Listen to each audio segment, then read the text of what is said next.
Bien, hermanos, vamos a continuar entonces. Tenemos el concepto historia, tenemos el concepto Biblia, tenemos el concepto fe, tenemos el concepto razón. ¿Y se acuerdan cuál era la palabrita clave que habíamos hablado en la clase pasada? Verdad, ¿cierto? La verdad que estaba ligada a un concepto que se llamaba verosimilitud,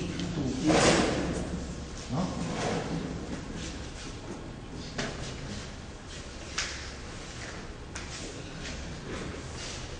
Historia, conocemos, aparte de un desarrollo de hechos, se trata de una ciencia que en realidad estudia los acontecimientos pasados. Pero esta ciencia, como toda ciencia, hermanos, está basada ¿en qué? ¿En qué creen ustedes que está basada una ciencia? En hechos. Pero esos hechos, ¿cómo se pueden comprobar? Eso es muy bueno, hechos. Pero ¿cómo se pueden comprobar esos hechos? ¿Cómo se comprueban lo que ha pasado? ¿Cómo sé yo que, por ejemplo, cuando llego a mi casa, ¿cómo sé yo que mis hermanos han almorzado, por ejemplo? Que hay evidencia. Porque hay evidencias. Hechos dejan evidencias, ¿no? Y ahí encontramos la verdad. Entonces, hechos, evidencia. Muy bien. Ahora, aparte del concepto historia, vamos al concepto Biblia. ¿La Biblia qué es, hermanos? Así como concepto general, ya no especifiquemos. Ya sabemos que es un libro con el cual nos acercamos a Dios, es un libro donde están nuestras promesas, donde está nuestra identidad, donde está lo que Dios espera de nosotros, donde está el propósito de Dios para nuestra vida, etcétera, etcétera. Pero vayamos a lo esencial, hermanos, a lo básico. ¿Qué es la Biblia? Así, sencillo, como para un niño de escuela dominical, hermanos. ¿Qué es la Biblia? Dios hablando, ¿cierto? Ya, está bien, pero eso todavía nos deja algunas dudas. Vayamos a algo que no nos deje tantas dudas. La revelación de Dios, ¿cierto?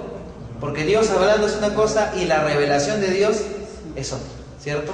La revelación es un acto, es una acción. Entonces, revelación. Ahora, ¿qué nos va a revelar Dios?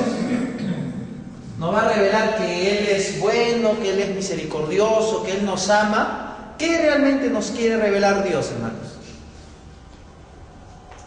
¿Qué realmente nos quiere revelar Dios? ¿Qué creen ustedes?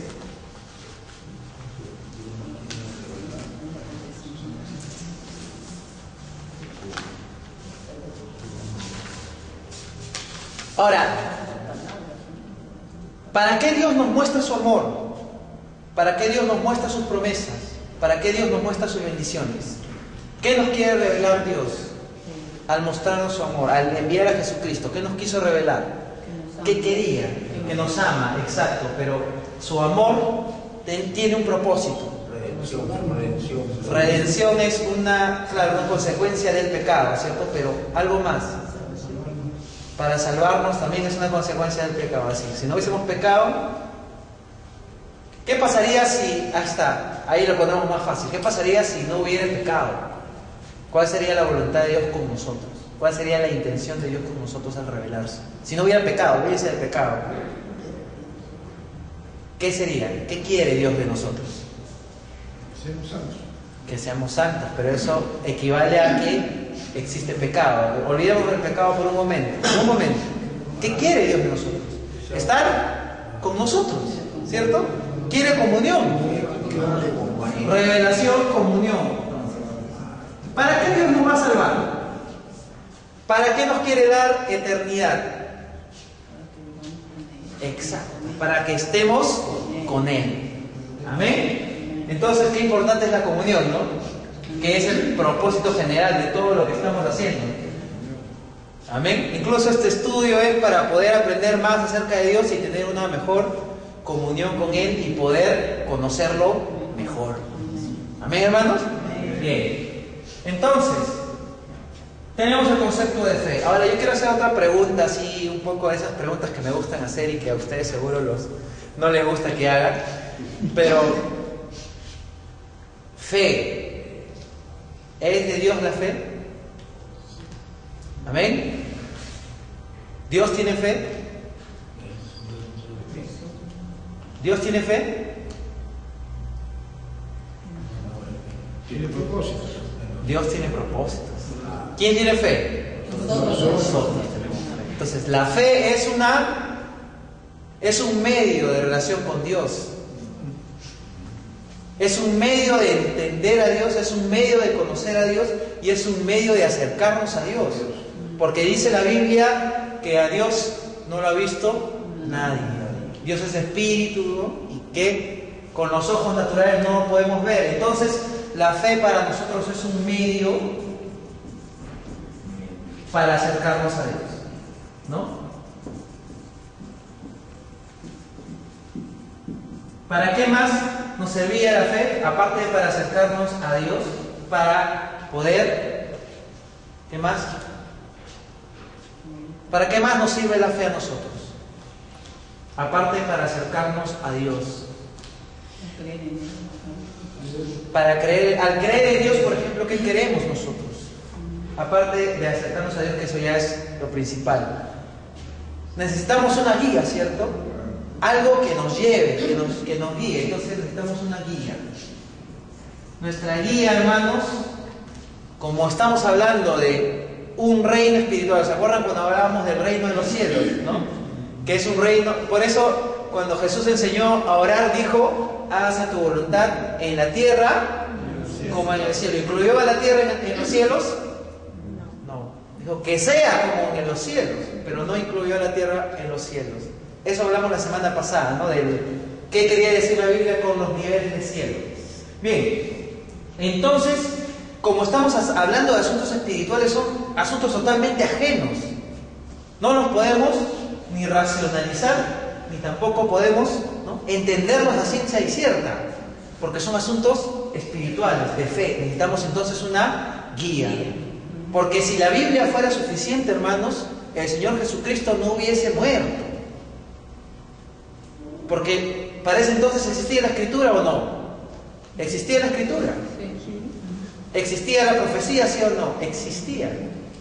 Pero cuando Jesús murió, no solamente murió para redimirnos, sino también murió para algo más. ¿Para qué fue? ¿Se acuerdan?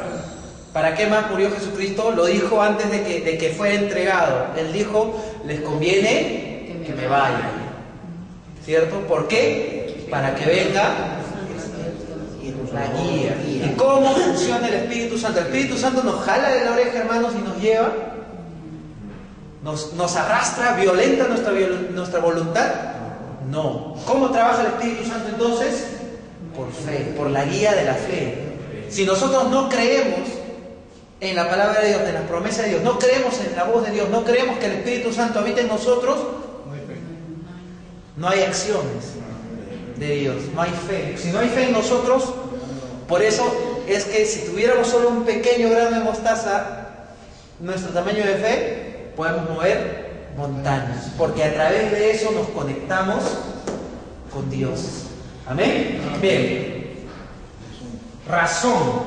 Hermanos, acá hay un conflicto innecesario que se ha hecho a raíz del modernismo, hermanos, ¿no? Es decir, a partir de los siglos XVIII, XVII, ¿no? Hay un conflicto innecesario entre fe y razón. Dicen que la fe y la razón son contrapuestos irreconciliables, ¿no? Es decir, lo que es la razón no compete a la fe, pero yo creo que son más bien complementarios, hermanos. Por ejemplo, si yo soy un científico y tengo que ir a, por ejemplo, quiero encontrar la cura, no sé, de la gripe, por ejemplo, de la gripe. ¿Qué es lo que voy a hacer primero? Voy a depositar fe en qué? En mi conocimiento de los componentes químicos, ¿no? De la farmacéutica, de las evidencias, de los datos que hay acerca de, no sé, la bacteriología, etcétera, etcétera, diferentes cosas, y voy a hacer una teoría. Esa teoría no existe, en la realidad no existe, no hay evidencias, no hay hechos, solamente existe en el papel, ¿no? En mi fórmula, en lo que yo he formulado. Entonces, yo tengo que poner fe en esto para entrar al laboratorio y hacer la prueba, ¿no? Si ahí entro al laboratorio, fallo, entonces significa que me he equivocado por acá y tengo que replantear. Pero si estoy en lo correcto, mi fe que puse en mi fórmula funcionó. ¿Se dan cuenta que fe y razón se complementan en un hecho tan... Igualmente nosotros, hermanos, cuando nosotros estamos pasando por unas dificultades o estamos teniendo problemas de diversa índole, hermanos, y nos acudimos a la fe así a ultranza, o sea, es decir, no, yo creo que Dios, ¿se acuerdan de esa metáfora en la que es bien conocida, esta del muchacho que se queda en la inundación, ¿no? Y que empieza a llover, y el agua le queda ya a la cintura, y le dice, oye, pasa una balsa y le dice, vamos, ¿te vas a ahogar? Y él dijo, no, yo voy a esperar a Dios que me salve, ¿cierto? Después el agua le quedaba por acá, el agua le quedaba y al final murió, se fue al cielo y dice, ¿por qué no me salvaste? ¿No? ¿Se acuerdan de esa metáfora, cierto? Ya. Esa metáfora y lo que le acabo de explicar anteriormente nos indica más o menos de que fe y razón no son contrapuestos, sino más bien son complementarios. Necesitamos razones para creer y necesitamos fe para tener razón. No sé si se entiende, es un poco filosófico, pero es algo que vamos a hacerlo más fácil, hermano. La razón, en todo caso, ¿para qué nos sirve a nosotros? ¿Para qué Dios nos la dio? ¿Ustedes creen que la razón es un producto del diablo, es un producto de la rebelión del hombre? ¿Para qué nos sirve la razón? A ver. Para confirmar. Confirmar, puede ser, claro, confirmar. Entender. Para entender. ¿Para qué más?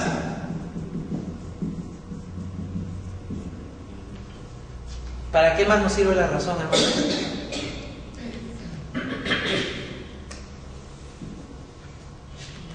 ¿Para qué? ¿Para qué nos sirve la razón? Ahora, cuando por ejemplo yo estoy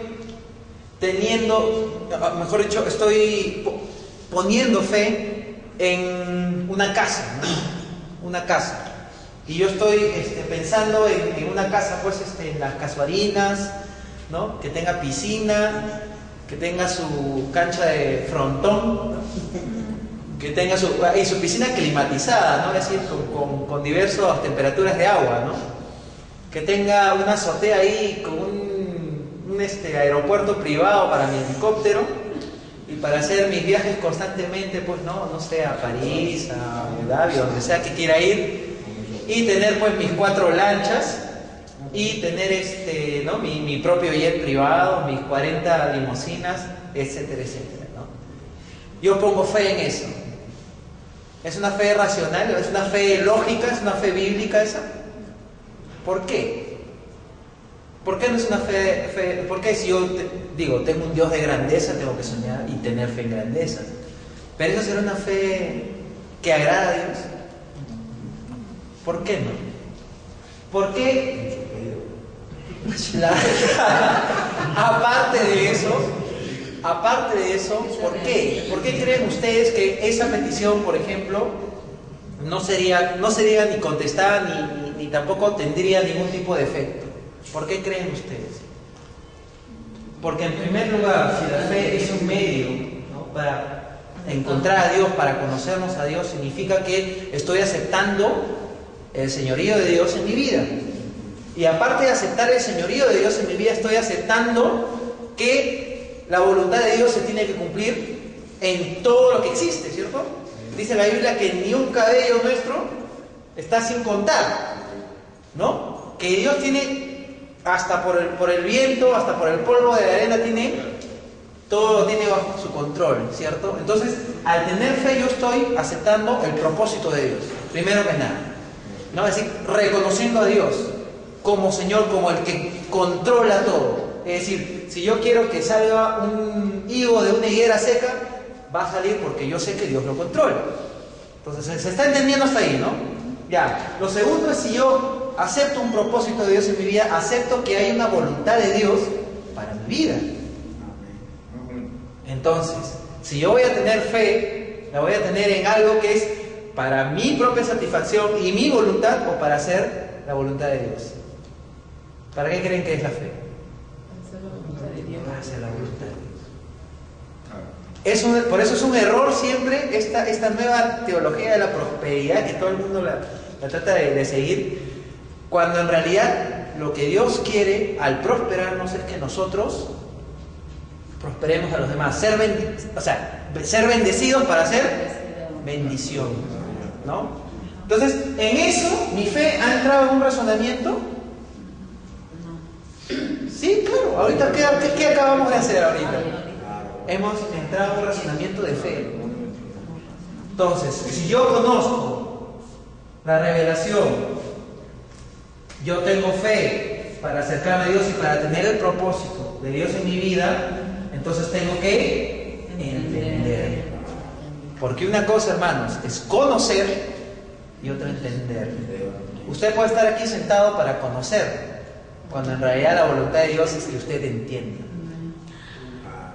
Amén. Conocer nos sirve de muy poco. Cuando entendemos, o sea, cuando se hace algo propio nuestro, cuando está acá, ¿no? Ahí es donde recién nos sirve el conocimiento y la palabra. Amén. Bien, entonces, fe y razón no son contrapuestos, son complementarios, ¿cierto? ¿Se entendió eso, hermanos? Muy bien. ¿A dónde quiero ir con esto? Ahorita vamos a... Verdad. Ya ni qué decir, hermanos. De la verdad ya hemos hablado cualquier cantidad nosotros, ¿cierto? La verdad es, pues, son lo que sucedió. Es decir, lo que es real. ¿Cierto? ¿Qué más es la verdad? ¿Qué más nos puede dar la verdad? Ahora, hermanos, yo les digo una cosa. Una mentira, por más buena que sea, por más bien elaborada que sea, en cualquier momento se cae. Y cuando se cae, nos caemos con ella. Siempre sucede eso. No importa quién seas, no importa cuánto poder tengas, no importa cuántas personas hayas comprado, hayas corrompido, hayas coimeado, no importa, en cualquier momento, si se sabe una verdad, se cae tu mentira y te caes tú con ella. ¿Amén? Entonces la verdad también nos da firmeza. Cuando conocemos la Biblia y conocemos la verdad de la Biblia, con nuestra fe, usando nuestra fe y nuestra razón, conocemos la verdad para tener firmeza. Por eso Jesús decía que estar parado sobre su palabra era tener la casa sobre la roca. Por eso Salmos dice que el que está siguiendo la ley de Dios es como un árbol que su hoja no cae junto a corrientes de... ¿no? Exacto. Entonces, cuando tenemos la verdad, hermanos, también tenemos firmeza. Esto de la verosimilitud, ¿se acuerdan que nosotros estábamos diciendo que le interesa más a Dios que a nosotros? ¿Qué cosa de verosimilitud para los que de repente nos estamos poniendo al tanto? Está relacionado a la verdad, obviamente, ¿cierto? Es decir, esto, lo que decía mi hermana María, que es creíble, ¿no? Está relacionado a que es veraz, ¿no? Amén. Nosotros, hermanos, y eso lo mencionábamos en la clase pasada, en el seminario anterior, a veces hacemos un evangelio que no es creíble y no nos interesa que el mundo crea o no. Nosotros decimos, no, esto es así y si te vas a ir al infierno, anda, ¿no? Pero a Dios le interesa más, hermanos, que el evangelio se crea que a veces a la misma iglesia, ¿no? A veces nos ponemos muy testarudos, a veces tenemos una fe tan irracional, hermanos, porque esa fe no está basada ni en la verdad ni en el conocimiento de la Biblia, sino está basada en prejuicios, ¿cierto? En cuando yo ignoro algo, lo que yo hago simplemente es cerrar camino, ¿no? Cerrar página, ¿no? Y ese es el problema, hermanos, del Evangelio actualmente. Por eso es que el Evangelio tambalea. No es por culpa de Dios, no es tanto, hay problemas de pecado, claro, pero no es tanto por el pecado, en realidad es por algo tan simple que la Biblia nos lo resume de una forma clara. Perece el pueblo por falta de... O sea, por no entender, por no... Entonces, al no entender, al ignorar, lo que nosotros hacemos es un evangelio increíble, ¿no? Y al hacer un evangelio increíble, ¿se salvarán muchos?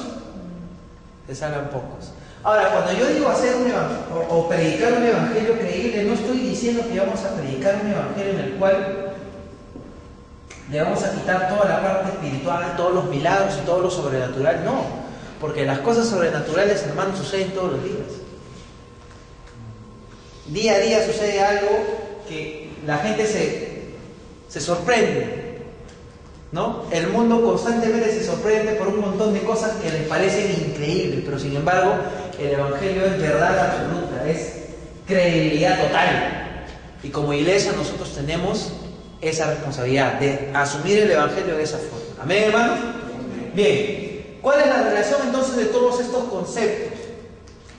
Si vamos a hablar de que el interés de la Biblia es revelarnos a Dios, revelar la voluntad de Dios para nosotros, y a la vez es tener un vehículo de comunión con Dios para poder cumplir el propósito final de Dios para con nosotros, que es la comunión, ¿no?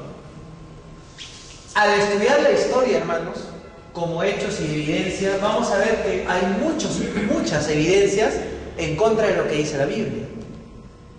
¿Qué hacemos al respecto? ¿Qué podemos decir al respecto? Si hay evidencias acerca de lo que la Biblia dice que no es cierto. Por ejemplo, acerca de la conquista de Canaán por medio de José y por toda esa campaña que nos describe el libro de Josué, ¿no? ¿Qué hacemos al respecto nosotros? Como iglesia o como ministros que estamos, ¿no?, conociendo la palabra de Dios. Lo primero que nada es, hermanos, si estamos hablando de verdad, ¿no?, y de algo veraz, entonces no se puede negar la evidencia. ¿Cierto? Ya, eso es lo primero. Lo segundo es entender cuál es el propósito real de la Biblia. La Biblia no es un libro de historia, hermanos. No es un tomo, no es una enciclopedia de en tal año, en cuál día, en cuál mes, en cuál época pasó esto. No, la Biblia ya tiene una intención. Si uno lo lee, ya se ve que hay una intención ahí. Y que esa intención es justamente la que estábamos viendo, acercarnos a Dios. Entonces no podemos tomar la Biblia como un libro histórico, así como un libro como hecho por los enciclopedistas, ¿no? No. Primero que nada, ¿significa que los datos que están en la Biblia son falsos? No. Significa que hay que interpretarlos o hay que conocerlos conforme a su propósito. Alguien dijo que la Biblia no es tanto como para explicar cómo pasaron las cosas, sino por qué. No sé si se entiende eso, hermanos. La Biblia no quiere explicarnos en qué momento pasaron las cosas y cómo pasaron las cosas. Lo que quiere explicarnos es por qué. Es una historia, si se dan cuenta, hermanos, en resumen, es una historia de cómo el hombre ha ido poco a poco degradando su relación con Dios y ha ido alejándose cada vez de Dios mientras Dios está detrás de él para poder acercarse a él. Al punto de que en el momento clímax de la Biblia, si la tomamos como un libro histórico, el mismo Dios se personifica en un hombre mortal como nosotros, expuesto a todas nuestras limitaciones, enfermedades, tentaciones, etc. Entonces, hermanos, si entendemos la Biblia como ese libro, Cuando vengan las evidencias contrarias, nosotros decimos, ¿cómo puede explicar una persona, ¿no?, de 1500 años antes de Cristo qué pasó en el primer momento de la creación, por ejemplo? ¿Cómo puede explicarlo? ¿Y cómo? Ya, por revelación de Dios, muy bien. Pero ¿cómo Dios puede hacerle entender a alguien con una mentalidad de 1500 años antes de Cristo lo que pasó en el momento de la creación de los átomos, lo que pasó en el momento de la configuración de nuestra cadena de ADN para poder generar, ¿no?, nuestras células, ¿no?, poder crear nuestros órganos, todo nuestro sistema biológico que es tan complejo, ¿no? Tan complejo. Imagínense, hermano, usted se hace una pequeña heridita y para usted no pasó nada. Y de pronto la herida se va cerrando y a los 2 días ya no existe herida. Está la piel sana. ¿Qué pasó ahí? Si fuéramos unas personas así impresionables, lo que haríamos sería, wow, no, magnificarnos. ¿Cómo pasó? Si acá estaba roto, ¿cómo solito se cosió, solito se juntó la piel? No sé si me entienden, hermano. Entonces, la Biblia, hermanos, en realidad lo que nos quiere mostrar es la revelación de Dios. La revelación de Dios. Y ahí nos quedamos, ¿no? Nos da algunos datos históricos, y hay muchos datos históricos que la Biblia puede confrontar con los datos de la misma historia, pero siempre tenemos que entender que la Biblia no es un libro de historia, por cierto. Tiene historia, pero no es un libro de historia. ¿Amén? Amén. Bien. Por eso que también necesitamos nuestra fe, porque a través de nuestra fe y usando obviamente nuestra razón, que no se separan, podemos llegar a algo que se llama interpretación. Amén. Interpretación. Interpretación no quiere decir darle una lectura diferente a lo que es, sino significa entenderla mejor. Por eso es que siempre enfatizamos hay que ver en qué momento fue escrito, por quién fue escrito, qué pasaba en ese momento y para qué lo escribió. Entendiendo eso, entendemos el texto y ya no tomamos la parte histórica como una forma literal. ¿Amén, hermanos? Amén. ¿Está ahí alguna duda?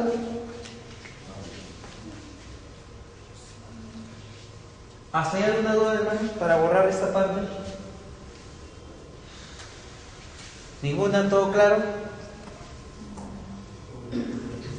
¿Amén? Bien, entonces borramos esta partecita y vamos a entrar. La semana pasada estuvimos hablando de la creación del diluvio, el éxodo, y también entramos en parte a la conquista de Canaán, ¿cierto?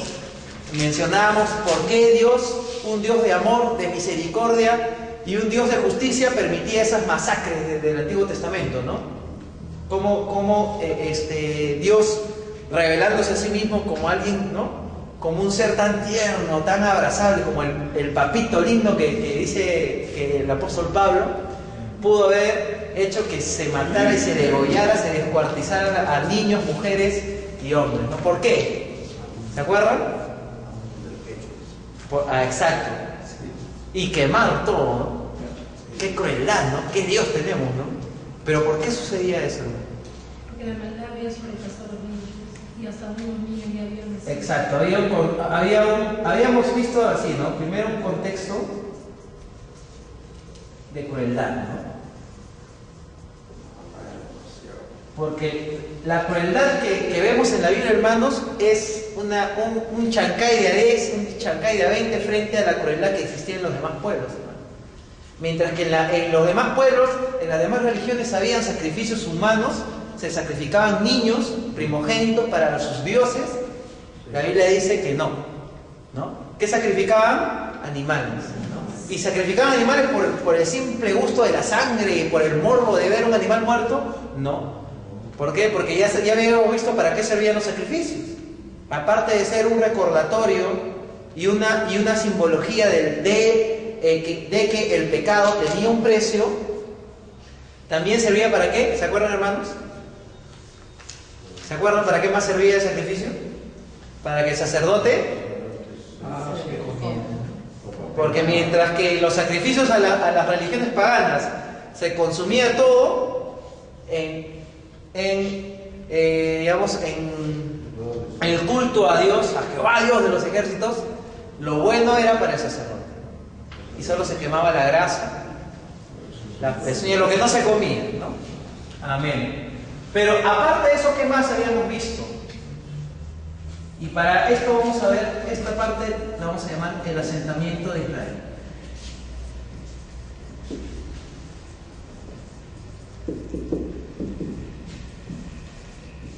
Amén. Ahorita lo voy a explicar a qué nos referimos con asentamiento de Israel. Habíamos visto que aquí está el pasado, ¿se acuerdan? Aquí está el presente.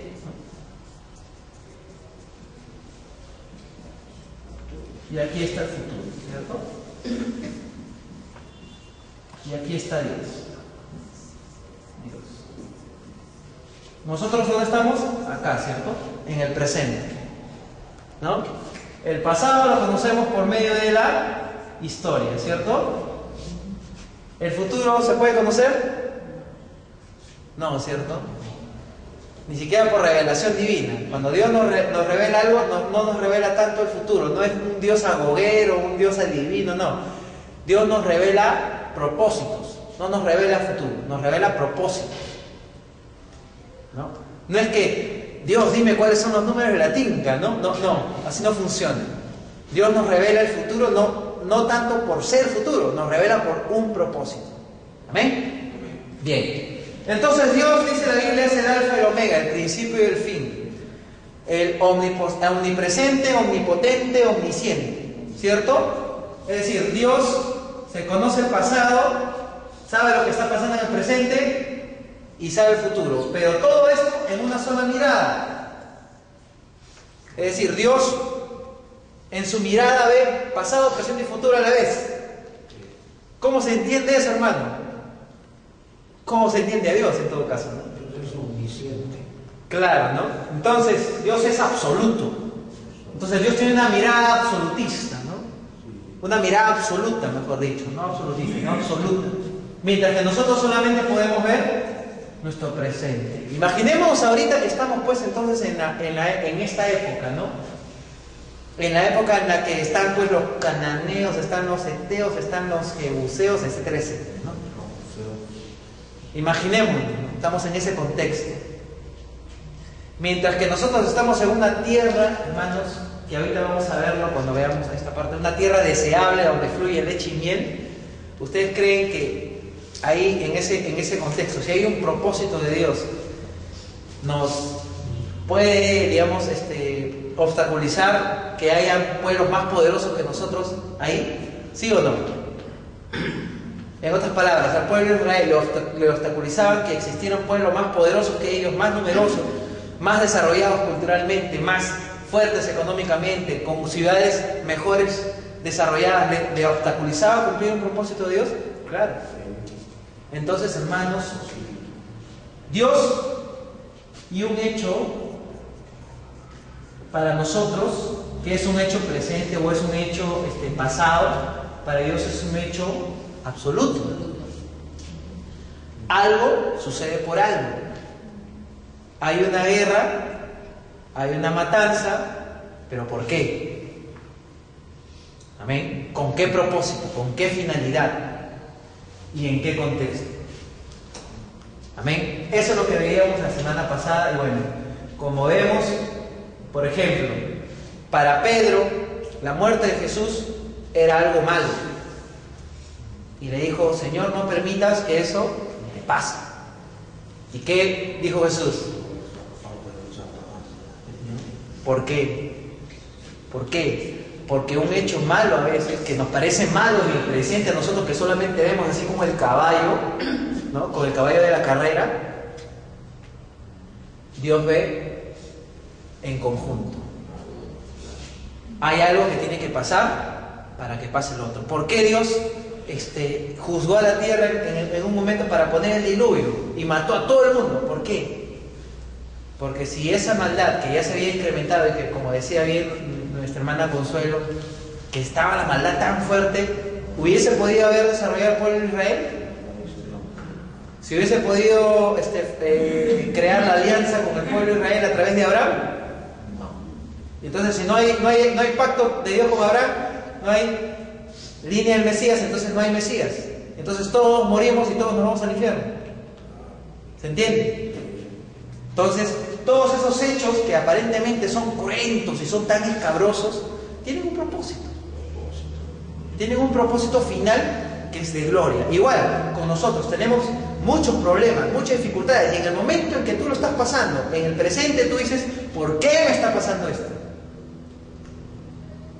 Me han robado mi casa, me han robado mi celular, mis hijos no me quieren, no me hacen caso, me han botado el trabajo, etcétera, etcétera. ¿Por qué me pasa esto, Señor? No entendemos que Dios tiene una visión absoluta. Y eso nos enseña mucho el libro de Job, ¿no? Bien, hermano. Entonces vamos al asentamiento de Israel. Esta parte sí se entendió, amén. Vamos a un pequeño repasito para nuestros hermanos. El asentamiento de Israel. Habíamos hablado de cuáles son, primero, por qué Dios escogió al pueblo de Israel. ¿Por qué? Hay una serie de factores. Factores geográficos.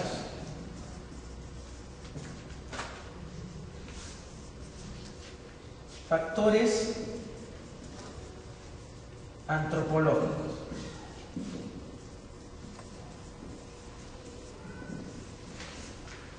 Factores sociológicos. ¿Qué más me estoy olvidando por acá? A ver. No, son esos tres. Vamos a ver primero los factores geográficos. Primero, centralidad. ¿Sí? Voy a escribir primero y luego voy a explicar cada uno. ¿Amén?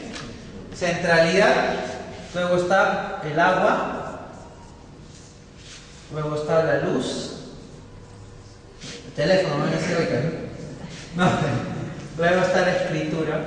No, esto no es geográfico. ¿Sí? Y luego está que es pobreza. No, de la pobreza tampoco es esto. Vamos a ponerlo en factores antropológicos, acá sí, ¿no? Está la escritura.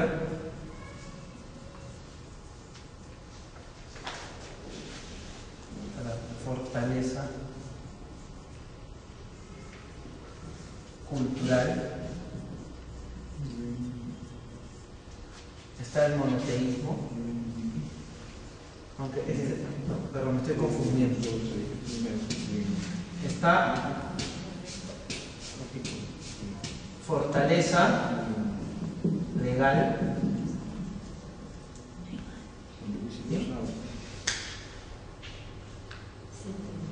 y está vamos a ver los factores sociológicos. ¿Sí? ¿Qué más está acá? Ahorita lo vamos a ver. Claro, también fortaleza religiosa.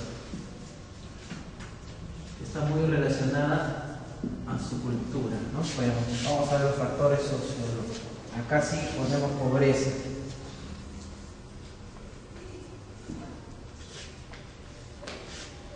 Ponemos pobreza, ponemos dualismo, mejor dicho. Dualidad. Está moral.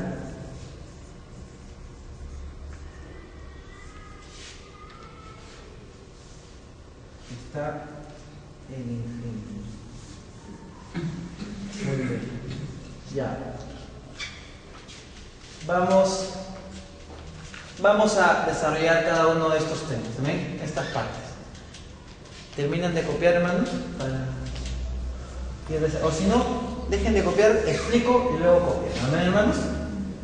¿Sí? Dejamos de copiar un momento, explico y luego se copia. Dentro de los factores geográficos son los factores físicos, ¿es cierto? Ya. Primero es la centralidad. Hermanos, la posición del pueblo. Van a ver cómo cada uno de estos factores se van a relacionar uno con otro, ¿sí? Pero la posición de la nación de Israel, del asentamiento de Israel, hermanos, no solamente es un punto central entre océanos, porque hay un cruce de océanos ahí, ¿sí? Sino que también hay un cruce o una parte central entre imperios. Es decir, tenemos el imperio del sur, que son los egipcios, tenemos el imperio del norte, que serían los futuros cananeos, y que en ese entonces eran los hititas. Es decir, son las dos grandes potencias culturales, económicas, militares, etcétera, etcétera, que están ahí, y en el medio está Israel, ¿no? Y aparte de eso, al tener esa cercanía también con, digamos, como les mencionaba, los océanos, también hay un intercambio que genera las carreteras. Ahora, hermanos, ¿cuántos de ustedes saben que los imperios o las culturas más grandes y más fuertes se hacen porque tienen buenas rutas, ¿no? Porque con la ruta, ¿qué es lo que sucede con la ruta? No solamente puedo intercambiar mi moneda, mis productos, sino también puedo intercambiar conocimiento, cultura. ¿Amén? ¿Por qué creen que le hicieron tan fuerte a los romanos, los griegos, los mismos egipcios? ¿Amén? Entonces, esta centralidad ayudó a que Israel se pudiera formar como un buen pueblo, como un pueblo, ¿no?, enriquecido por muchas cosas. El segundo factor geográfico es el agua. Como ustedes sabrán, hermanos, esa zona medio oriental es desértica, ¿no? Por eso hay muy pocos lugares donde se puede conseguir agua. Y dentro de esos pozos de agua que generan un terreno fértil, está pues en el territorio de Palestina, en el territorio de Israel. O sea, es decir, un oasis en el desierto. Amén. Luz. Aunque no lo crean, hermanos, este factor geográfico es muy importante. Se dice, hermanos, y no solamente por una cuestión religiosa, sino se dice que el punto más iluminado del planeta está en Jerusalén.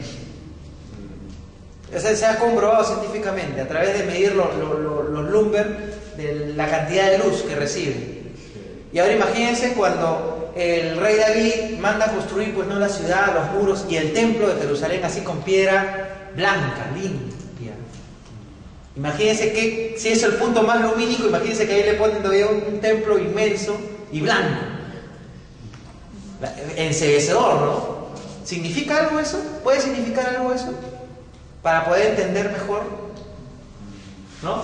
El punto lumínico de Dios, el punto lumínico, mejor dicho, de Israel para con Dios, tiene entonces un significado profundo, ¿no? Que es la luz del mundo. De ahí va a salir. ¿Amén? Bien, vamos a ver factores antropológicos. Primero que nada, hermanos, en ningún lugar se desarrolló la escritura antes que en la tierra del Oriente Medio. Ahí se desarrolló la escritura. Ahora imagínense qué importancia tiene la escritura, hermanos. ¿Qué importancia tiene la Biblia para nosotros ahorita? Si no, no estaríamos haciendo nada de esto, pues, ¿no?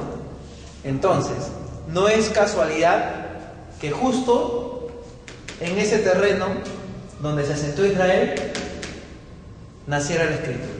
Amén. Fortaleza cultural.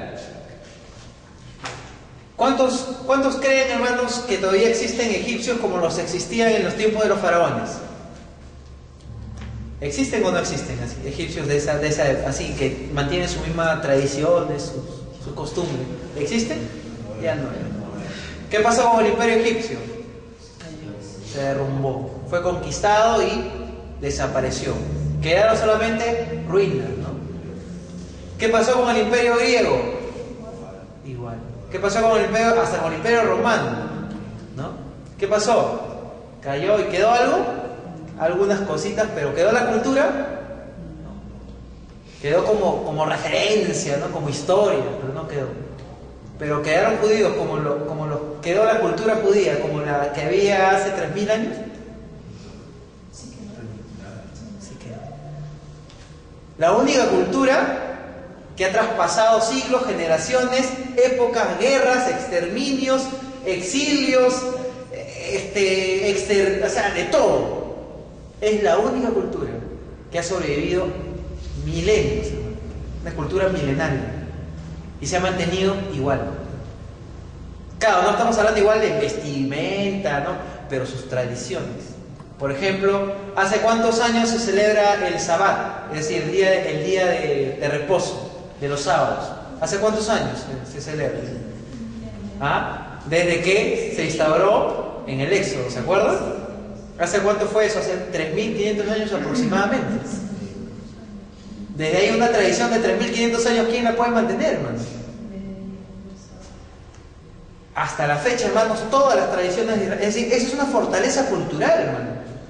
Y eso no estará relacionado a algo a por qué Dios escogió este pueblo. Bueno, vamos a seguir bien. Fortaleza legal. Hermanos, el pueblo de Israel no tiene una constitución. Tiene la Torá. Tiene la ley. ¿Y cuántos años tiene la Torá? ¿Cuántos años tiene? Igual, ¿no? Por ahí. ¿No? Más de 3000 años. Entonces, imagínense, hermanos, ni la constitución más fuerte, ¿no? Acá en el Perú, hermanos, que tenemos una cultura tan, ¿no? tan valiante. ¿Cuántas veces se ha cambiado la constitución? ¿Cuántas leyes se han creado y luego se ha visto que no sirven para nada y se han derogado y se han puesto otras, ¿no? Pero sin embargo, en el pueblo de Israel. Fortaleza religiosa. La religión judía, hermanos, ¿cuántos años tiene? ¿Cuántos siglos tiene? ¿Cuántos milenios tiene? Se dice que incluso antes de Abraham, hermanos, ¿quién era Melquisedec? ¿Se acuerdan? Era sacerdote de Jehová, ¿cierto? Si era sacerdote significa que ya existía un culto, ya existía una religión. A Abraham mismo, siendo el primer patriarca importante, por así decirlo, para llevar el pacto de Dios, Abraham mismo, ¿qué hacía con Dios? ¿Cómo se relacionaba con Dios? ¿Qué decía la Biblia? Constantemente se ve en la vida de Abraham que él levantaba altar y adoraba a Dios. Amén. Eso ya es religión, ¿cierto? ¿Desde cuándo está? Ven, hermanos. Ahora yo les quiero, antes de pasar al receso, todo esto, hermanos, que está acá, todo esto que hemos explicado, ¿usted cree que se hubiese podido conseguir sin esto? Es decir, sin los factores geográficos, ¿se hubiese podido conseguir? No. Porque si esto no hubiese habido esta centralidad, no se hubiese desarrollado la escritura, no se hubiese desarrollado la cultura. Si no existiera el agua, menos pues no hubiese existido nada. Sería un desierto todavía, ¿no? ¿Se dan cuenta cómo cada uno de los factores se van juntando, se van relacionando para poder entender por qué Dios escogió a Israel y no a otro? Dios no tuvo preferencias, no fue que bueno, tú me gustas, tú no me gustas. No, Dios lo hace por propósitos, ya estamos viendo, Dios lo hace por propósitos. Cuando dice en realidad es el lugar de Israel. ¿Cuando digo qué? Centralidad. Centralidad, claro, que Israel está situada en una zona central, en una zona central en la que existe, pues, ¿no? Dos imperios grandes y un imperio más que es transoceánico, ¿no? que eran los que mayormente se conocen como Miceas, ¿no? los de Miceas, que eran los futuros griegos, ¿no?